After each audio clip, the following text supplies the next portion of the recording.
আলামিন মুহাম্মদ সাল্লাল্লাহু আলাইহি সাল্লামকে জানিয়ে দিয়েছেন, হে মুহাম্মদ সাল্লাল্লাহু আলাইহি সাল্লাম, অতি শিগগির যায়েদ তার স্ত্রীকে কি দেবে? তালাক দেবে, এবং এই জায়নাবকে আপনাকে কি করতে হবে? বিবাহ করতে হবে। কিন্তু রাসূলুল্লাহ সাল্লাল্লাহু আলাইহি সাল্লাম এটা প্রকাশ করতে পারতেছেন না, কারণ যদি এটা প্রকাশ করেন তাহলে কাফের মুনাফিকরা বা যাদের অন্তরের মধ্যে কি আছে, কি দুর্বল আছে, ঈমান যাদের দুর্বল, তারা কি করবে? রাসূলুল্লাহ সাল্লাল্লাহু আলাইহি ওয়াসাল্লামের সেই তার চরিত্রের মধ্যে কি দেবে? দাগ দেবে, এবং রাসূলুল্লাহ সাল্লাল্লাহু আলাইহি ওয়াসাল্লামের চরিত্রের উপর তারা কি করবে? সন্দেহ পোষণ করবে। আর এটা যে কতখানি সেই হারাম বা কতখানি সেই রাসূল সাল্লাল্লাহু আলাইহি ওয়াসাল্লামের জন্য দুঃখজনক হবে, যার কারণ রাসূলুল্লাহ সাল্লাল্লাহু আলাইহি ওয়াসাল্লাম এই জিনিসটি প্রকাশ করেননি। তারপর তিনি যায়েদ বিন হারিস রাদিয়াল্লাহু আনহুকে ডেকে বললেন যে, যায়েদ দেখো, আমি তোমাকে সবচেয়ে বেশি আমি কি জানি, যে ভালো জানি যে তুমি আমার এই গোপনটাকে প্রকাশ করবে না। তুমি যাও, জয়নবের কাছে যাও, জয়নবকে গিয়ে বলো যে রাসূলুল্লাহ সাল্লাল্লাহু আলাইহি সাল্লাম আপনাকে বিবাহের প্রস্তাব দিয়েছে। তখন যায়েদ রাদিয়াল্লাহু আনহু তিনি বলেন যে আমি জয়নব রাদিয়াল্লাহু আনহার কাছে গেলাম, কিন্তু রাসূলুল্লাহ সাল্লাল্লাহু আলাইহি সাল্লাম যেহেতু তাকে বিবাহ করবেন, আর জায়নব হবে কার স্ত্রী? রাসূল সাল্লাল্লাহু আলাইহি সাল্লামের স্ত্রী। এই কথা মনে করে রাসূলের কথা স্মরণ করে এবং তার স্ত্রী হবে এই কথা স্মরণ করে আমার মনের মধ্যে এমন একটি ভয় এসে গেল যে আমি যে কি করে আমি তাকে গিয়ে তার চেহারা আমি দেখব। যার কারণে আমি গিয়ে সেই জয়নবের কাছে গিয়ে আমি অন্যদিকে মুখ করে আমি বললাম যে, জয়নব, রাসূলুল্লাহ সাল্লাল্লাহু আলাইহি সাল্লাম তোমাকে স্মরণ করেছে যে তুমি রাসূলুল্লাহ সাল্লাল্লাহু আলাইহি সাল্লাম তোমাকে বিবাহ করার জন্য প্রস্তাব পাঠিয়েছে। তখন জয়নব রাদিয়াল্লাহু আনহু কি উত্তর দিলেন জানেন? কারণ জয়নব জানেন যে এর আগে একবার রাসূল প্রস্তাব দিয়েছিল কার জন্য? এই যায়েদের জন্য, কিন্তু তখন তিনি অস্বীকার করেছিলেন। তারপর আয়াত কি হলো? অবতীর্ণ হলো। এখন আবার রাসূল সাল্লাল্লাহু আলাইহি সাল্লাম তার জন্য যেহেতু প্রস্তাব পাঠিয়েছে, তখন তিনি বললেন যে আমি এই বিষয়ে কিছুই করতে পারবো না যতক্ষণ পর্যন্ত আল্লাহর হুকুম, আল্লাহর ওহী অবতীর্ণ না হয়, আল্লাহর আদেশ যতক্ষণ পর্যন্ত আসেনি ততক্ষণ পর্যন্ত আমি কোনো কথাই বলতে পারবো না, আমি কিছুই করতে পারবো না। সুবহানাল্লাহ। এরপর যায়নব রাদিয়াল্লাহু আনহা কি করলেন? তিনি মসজিদে নামাজ পড়ার জন্য যাচ্ছিলেন। ইতিমধ্যে আয়াত অবতীর্ণ হয়ে গেল। আল্লাহ রাব্বুল আলামিন, আর এটা ছিল কখন? যখন যায়েদ তার স্ত্রীকে তালাক দিয়েছিলেন এবং তার ইদ্দত শেষ হয়েছিল, মানে এখন বিবাহ করতে আর কোনো নিষেধ নাই। এরপর আল্লাহ রাব্বুল আলামিন তিনি কি করলেন? আয়াত অবতীর্ণ করলেন, আলাম্মা কাদা যায়দুন মিনহা ওয়াতারা জাওয়াজনাকাহা লিকাইলা ইয়াকুনা আলাল মুমিনিনা হারাজ ফি আজওয়াজি আদিয়াইহিম ইয কাযাউ মিনহুন্না ওয়াতারা ওয়া কানা আমরুল্লাহি মাফউলা। সূরা আহজাব 35 নম্বর আয়াত। আল্লাহ রাব্বুল আলামিন বলতেছেন যে যখন যায়েদ তার স্ত্রী থেকে কি যখন আর হাজত পূর্ণ করলো, অর্থাৎ যখন সে তালাক দিয়ে দিল, তখন আমি কি করলাম? জাওয়াজনাকাহা, এ নবী, আমরা আপনাকে জায়নবকে দিয়ে বিবাহ দিয়ে দিলাম। তাহলে জায়নবের বিবাহ কে দিলেন? আল্লাহ রাব্বুল আলামিন সপ্তম আসমানের মধ্যে কে দিয়েছেন? জায়নবের বিবাহ রাসূল সাল্লাল্লাহু আলাইহি সাল্লামের সঙ্গে দিয়ে দিলেন। এরপর আল্লাহ রাব্বুল আলামিন বলতেছেন, লিকাইলা ইয়াকুনা আলাল মুমিনিনা হারাজ, যাতে করে মুমিনদের মধ্যে কোনো প্রকার সন্দেহ বা কোনো সমস্যা না থাকে, ফি আজওয়াজি আদিয়াইহিম, তাদের পালক সন্তানের স্ত্রীকে বিবাহ করার ক্ষেত্রে। কারণ নিজের সন্তানের স্ত্রীকে বিবাহ করা কি হারাম। আল্লাহ রাব্বুল আলামিন সেটা আমি পরে বলতেছি যে নিজের সন্তানের স্ত্রীকে বিবাহ করা হারাম।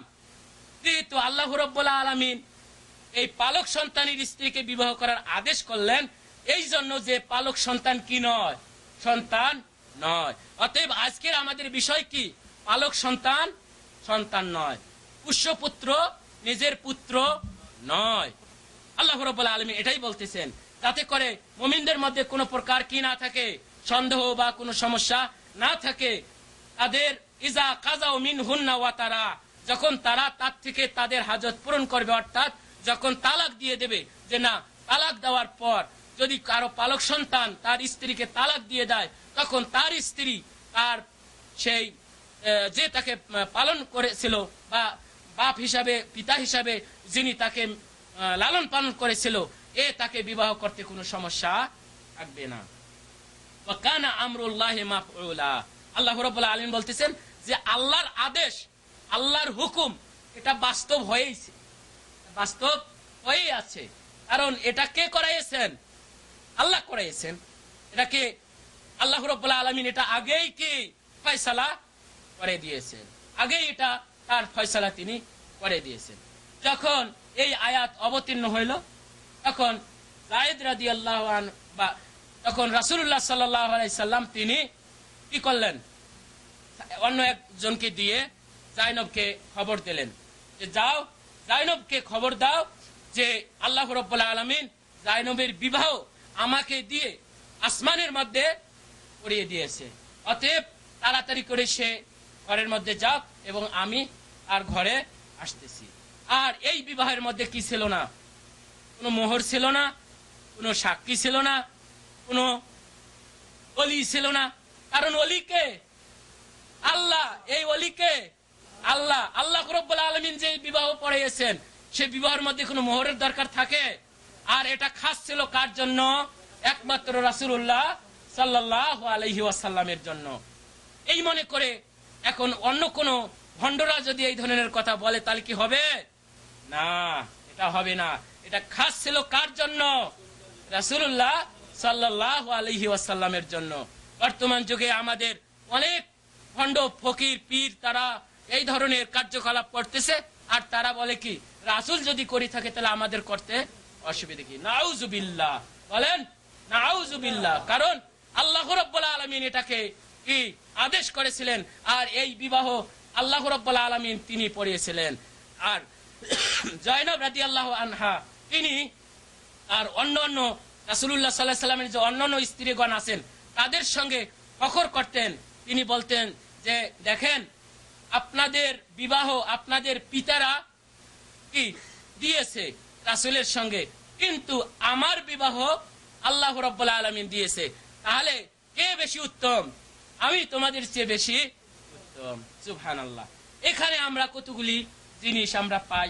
সেটা হচ্ছে যে আল্লাহ রাব্বুল আলামিন যখন এই পালক সন্তানকে কি করলেন? হারাম করলেন।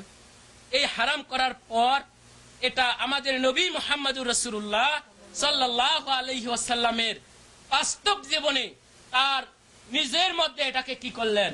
তাতবিক বা এটাকে বাস্তবে রূপ দিলেন, যাতে করে কারো মধ্যে কোনো প্রকার সন্দেহ না থাকে। আর রাসূলুল্লাহ সাল্লাল্লাহু আলাইহি সাল্লাম যদি এটা না করতেন, বা এটা যদি আল্লাহ রাব্বুল আলামিন রাসূলুল্লাহ সাল্লাল্লাহু আলাইহি সাল্লামের মাধ্যমে না করাইতেন, তাহলে মানুষের মধ্যে কি থাকতো? সন্দেহ থাকতো যে না, পালক সন্তানের স্ত্রীকে তালাক দেওয়ার পর তাকে বিবাহ করা যাবে না, যেরকম কি আপনার নিজের সন্তানের স্ত্রীকে বিবাহ করা যাবে না।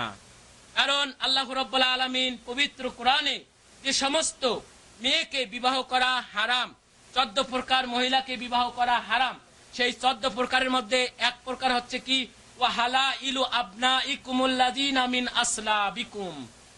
আর তোমাদের আপন সন্তানদের, তোমাদের যেটা আসলাব বলা হয়, নিজের সন্তানদের স্ত্রীগণকেও বিবাহ করা হারাম। যদি কোনো ছেলে সে যদি তার স্ত্রীকে তালাক দেয়, অথবা ছেলে যদি মারা যায়, ওই মেয়েকে পিতা বিবাহ করতে পারবে না, হারাম।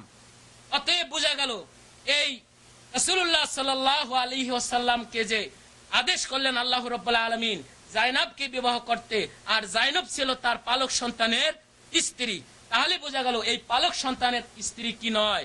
হারাম নয়। তাকে বিবাহ করা কি নয়? হারাম নয়। কারণ পালক সন্তান নয়, পালক সন্তান নয়। এরপর আসেন, এই পালক সন্তান আজকে আমরা যারা বানাচ্ছি, তারা আমরা পালক সন্তান বানাচ্ছি, এই পালক সন্তানের মধ্যে কতগুলি ইসলামিক কার্যকলাপ বা ইসলাম যেগুলি